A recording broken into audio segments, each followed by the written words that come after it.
nosso programa com o nosso querido consultor, Dr. Tiago Barros, diretamente hoje da Casa das Rosas. Nós vamos falar sobre rigidez das mãos. Você já conhece o Dr. Tiago Barros, ele é ortopedista, especialista em mãos. Tudo bem, doutor? Tudo com você. Tudo ótimo, que alegria ter o doutor novamente conosco. Sempre bom estar aqui com vocês. E nesse lugar lindo, né, doutor? Sim, é bem bonito aqui. Doutor, hoje nós vamos falar sobre rigidez das mãos, né? O que é a rigidez das mãos? Os pacientes costumam reclamar que sente que a mão está dura, inchada, às vezes pode ser acompanhado de um formigamento. Eles falam também na sensação como se estivesse faltando lubrificação, sente que a mão está arranhando. Normalmente essa é a queixa mais comum dos pacientes. O edema associado com essa dificuldade de movimento nas mãos. Por que acontece? Ela pode ser causada por alguns fatores, como algumas doenças, pacientes com doenças reumatológicas, onde você tem inchaço das articulações por causa dessa doença, como por exemplo na artrite reumatoide. Em outras condições, como por exemplo na síndrome do túnel do carpo, a pessoa tem uma sensação de formigamento quando acorda, por causa da compressão do nervo. Normalmente é uma condição inflamatória que leva a isso, até essa sensação que a mão está inchada, edemaciada. Normalmente é isso que leva a esse quadro, uma inflamação da articulação ou uma doença inflamatória. É mais comum acontecer essa rigidez pela manhã? Sim, é mais comum pela manhã, quando nós dormimos, ficamos parados, né, a gente não mexe tanto as mãos, e nós temos a tendência de fletir o punho e os dedos, deixando-os fechados. Isso pode comprimir o túnel do carpo, comprimir o nervo mediano, causando, por exemplo, estamos no túnel do carpo, e também faz com que tenha uma dificuldade do retorno venoso, da circulação, porque a mão fica mais parada mesmo. Então, quando a pessoa acorda, ela tem essa sensação que a mão está inchada, essa dificuldade para mexer. Por isso acaba sendo mais comum pela manhã. Nesse caso, doutor, acontece da pessoa ver que está aí com essa rigidez, incomoda bastante. O que ela pode fazer de imediato até procurar ajuda médica? Pode aquecer, então fazer compressa quente para tentar manter a mão aquecida, fazer alongamento dos dedos, do punho, então fazer exercícios simples de alongamento, mexer os dedos para conseguir melhorar fazer com que tenha uma melhor circulação do líquido, sinovial em volta das articulações, dos tendões. Então mexer mesmo a mão e aquecer para tentar melhorar os sintomas.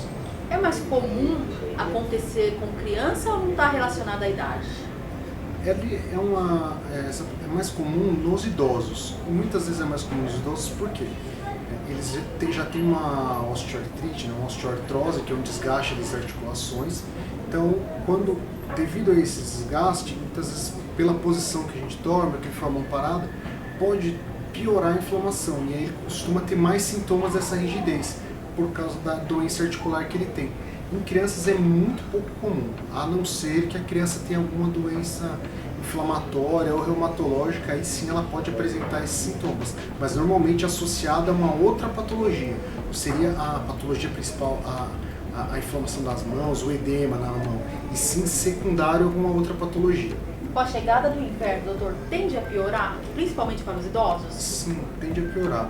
No inverno, além do frio, que ele pode levar a uma vasoconstrição, e essa vasoconstrição pode levar a pior dos sintomas, tem uma diminuição da atividade física, as pessoas às vezes até mesmo hidratação, esquece de tomar líquido, isso pode piorar esses sintomas inflamatórios. E além disso, nos idosos também tem a questão da osteoartrose que eles têm, que com frio pode piorar. Então, diminuir suas atividades leva a essa piora. Então o frio realmente piora mesmo as dores. Além do frio também piorar um pouco a dor com essas dores crônicas. O que fazer então, doutor? Temos como prevenir, amenizar no dia a dia para diminuir pelo menos esses sintomas? Sim, no dia a dia é importante então as pessoas. Uma coisa simples como atividade física que ajuda a diminuir inflamações pelo corpo, etc. A pessoa, se ela trabalha numa posição que ela fica muito parada, fazer alongamento, se movimentar, compressas quentes no frio também pode ajudar a minimizar os sintomas. No caso de pessoas com uma patologia inflamatória, uma doença reumatológica, o controle da doença é a parte mais importante para você fazer o tratamento. A doença de base, manter ela controlada, ajuda a melhorar os sintomas. Seria principalmente isso para a prevenção da dos sintomas e melhora dos sintomas. O tratamento é feito cirúrgico ou um tratamento a longo prazo? Como que é esse tratamento? Conta pra gente. A longo prazo, médio, até mesmo longo prazo, o tratamento é um tratamento clínico. Ou seja, a pessoa, dependendo da doença, tem que fazer o tratamento medicamentoso, onde ela vai controlar a doença de base. Pode fazer fisioterapia ou terapia ocupacional, onde ela vai fazer exercícios para melhorar as suas articulações ou para evitar que tenha alguma piora dos sintomas. E aí está aliado ao alongamento, ao mesmo fortalecimento, isso ajuda a melhorar. O tratamento cirúrgico é reservado para doenças específicas. Por exemplo, se a pessoa tem síndrome do túnel do carpo e ela tem essa rigidez, esse incômodo, a gente vai tratar a síndrome do túnel do carpo. Então pode ser feita uma cirurgia para descompressão do túnel do carpo, o que potencialmente vai melhorar esses sintomas que a pessoa tem de rigidez, ou mesmo sintomas de formigamento.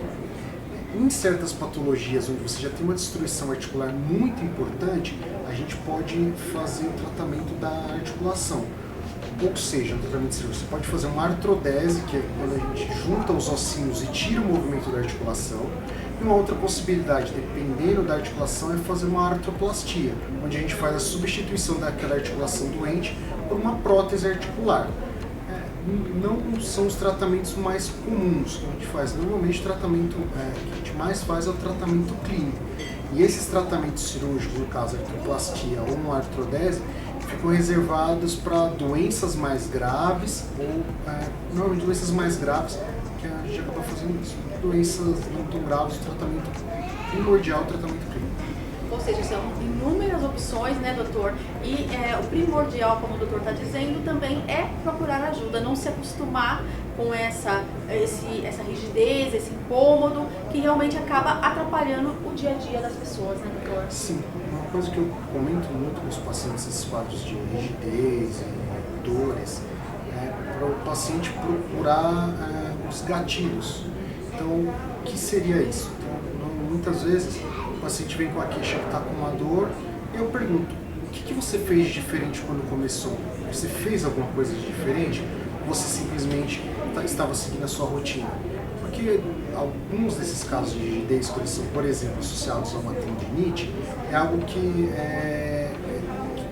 vai sendo cumulativo. Então, conforme vai sendo mantido o esforço repetitivo, uma hora a pessoa pode começar a apresentar mais sintomas, ter queixa, ter dor, etc.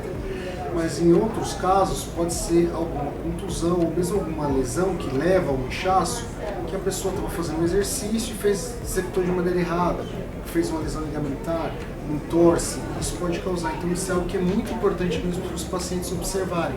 Quando piora, fiz alguma coisa diferente para piorar, ou isso às vezes apareceu sem nada de diferente. Isso ajuda também a pensar no diagnóstico correto, para não ficar apenas um diagnóstico de um edema, uma inflamação, uma rigidez, e sim tentar fazer um diagnóstico mais correto para que a gente consiga fazer um tratamento mais adequado para o paciente. Ou seja, sempre buscar a ajuda do especialista. Doutor, muito obrigada por todos os seus esclarecimentos novamente aqui conosco. Até o nosso próximo encontro. Até a próxima. Tchau, tchau. É o programa Saúde na TV, sempre com muita informação e responsabilidade para você. Dr. Tiago Barros, você também pode acompanhá-lo através das redes sociais.